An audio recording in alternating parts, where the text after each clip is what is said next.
What's up? I'm Morgan, and I'm hanging out with Rob on Front Row Live. I've been trying to get with you for some time now. Awesome. So it's good to sit down here with you. Not awesome, but it's great to see you.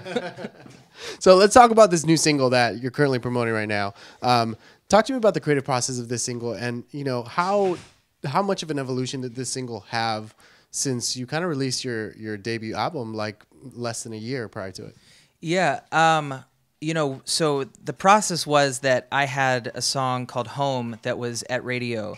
And while that was, I truly can't even put into words how incredible it was to have this song that I basically recorded in my friend's living room, like share it across the U.S., and go places that I'm just getting chills, like go places that I've never been before, and to have people sing those words back to me was the most incredible experience ever. And then the thought of what comes next was, because I'm crazy, was honestly anxiety inducing. And I didn't know what would come next. And that was sort of the place that I created a new way from. Because rather than pretending that I was all knowing and like knew exactly what was next, the truth was that I felt anxious, and felt like sort of vulnerable, because Vital, the album, was a huge, huge chapter in my life. And a new way sort of was like, well, I don't want to feel anxious anymore. And that's sort of what drove the emotion behind that song. I feel like, when you drop the album, more tour opportunities happen, more collaboration opportunities happen, Nick being one of them from Walk the Moon. So, you're getting, your fan base is growing. You're hitting these shows that are like tons of people in the audience watching you. You're on TV sort of thing. So like, how do you cope with that anxiety? Because if you had anxiety when you were starting out, like I can only imagine what it is now that everybody knows who you are. Well, that was sort of, I remember one time someone told me, they were like, write what you know. Yeah.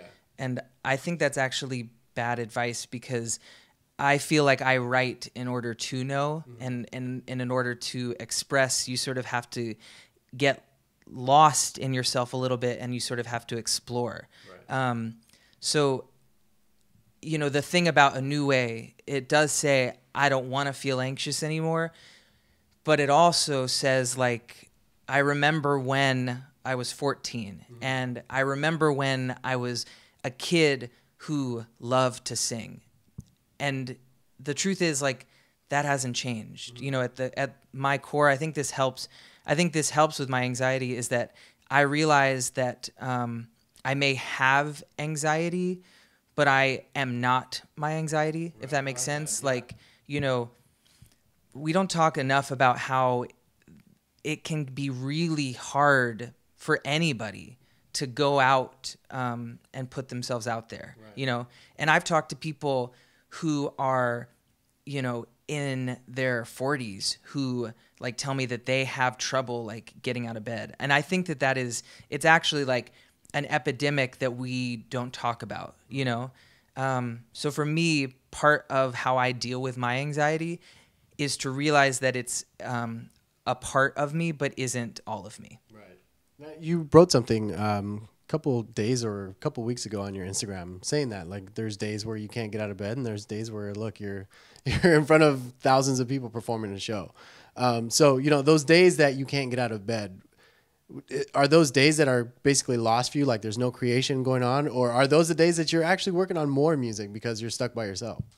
I mean, I think that's a great question. The truth is like, if anxiety, like you said something that it made me think about, like, are those days lost on you? And it's like, no. I think, listen, not every day can be perfect. And you wouldn't, like, life is so much about the highs and the lows and the ups and the downs. And,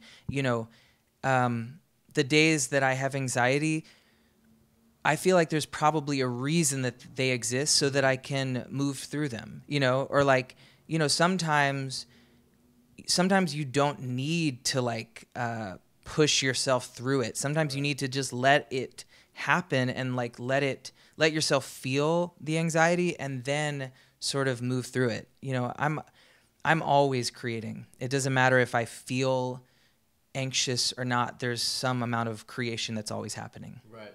And as you're always, like, you're constantly creating, you're constantly, like we mentioned earlier, you're collaborating with new people.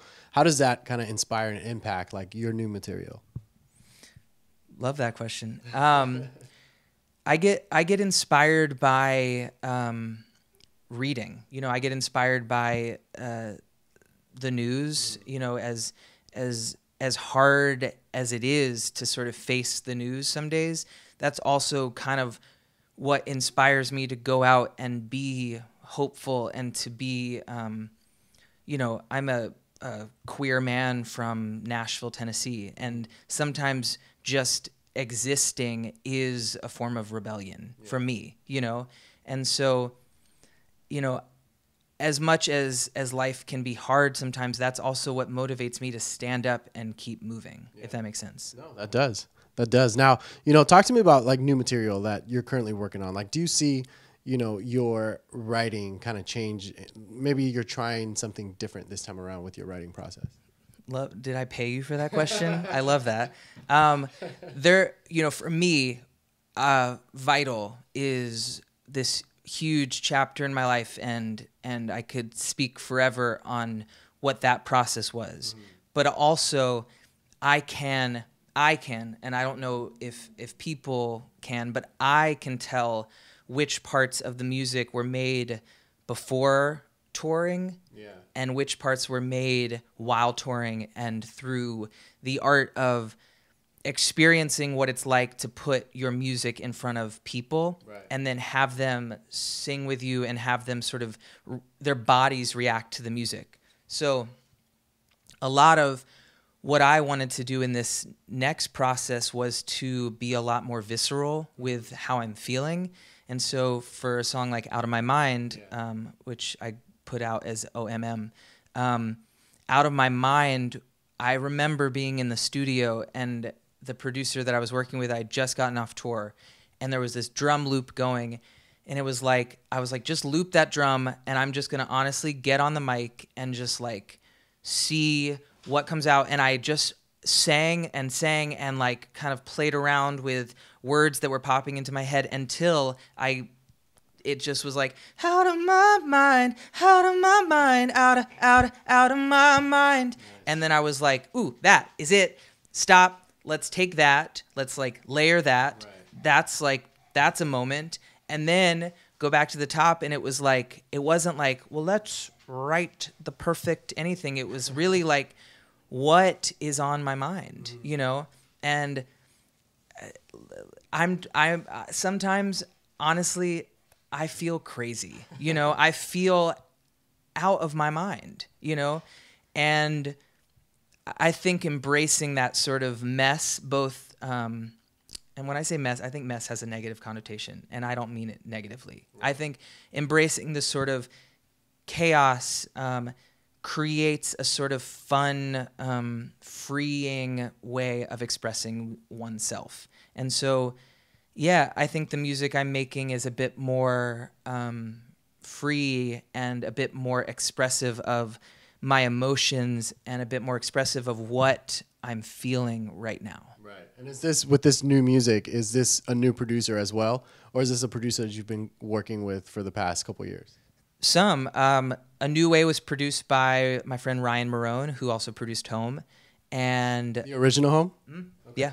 And Out of My Mind was co-produced by a producer named Wes in London, who was a new guy that I was working with, but then also my friend Dylan from the band Floor.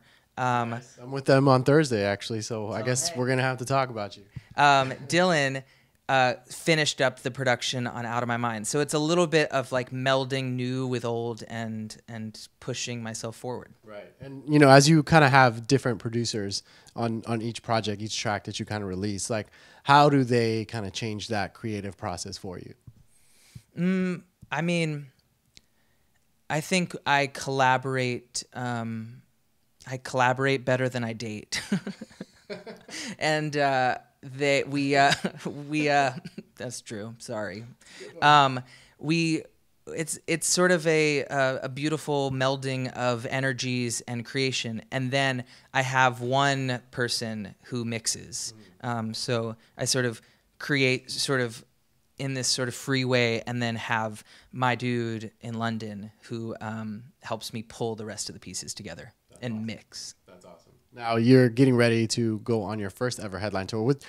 To me, that's crazy because I could have sworn you've been on tour for so long already. But this is your first official headline tour. So, you know, after all of these years of experience, like performing, whether small or big stages, and, you know, going on tour with other people like Arizona, like, you know, like Walk the Moon or any other artist, like, what can fans expect on this tour, and like what kind of impact did those tours have on this tour? Beautiful question. You know, I have toured a lot and toured with wonderful people. And the thing about being an opener is that sometimes those rooms, they don't know who you are. So your job is to sort of go in there and be like, this is me, this is me, this is me, and then leave. And that sort of creates this, like, you're high energy all the time, and it's honestly, it can be exhausting. Yeah. With my tour, and what I'm excited about is that I have moments in the set that are wild and big and expressive, and you feel like, you know, you're in a club and you're dancing and it's wonderful. And then I also have moments that feel like you're in my living room. And that to me is, you know, that to me is the greatest thing. I remember seeing Frank Ocean at FYF Fest in Los Angeles, and this is in a sea of people, and there were these like huge moments, and then there were these moments, I get chills thinking about it, that it felt like he was singing to me. Yeah. And there were thousands of people, but it was just me and him. And those are the moments that I want to create on tour.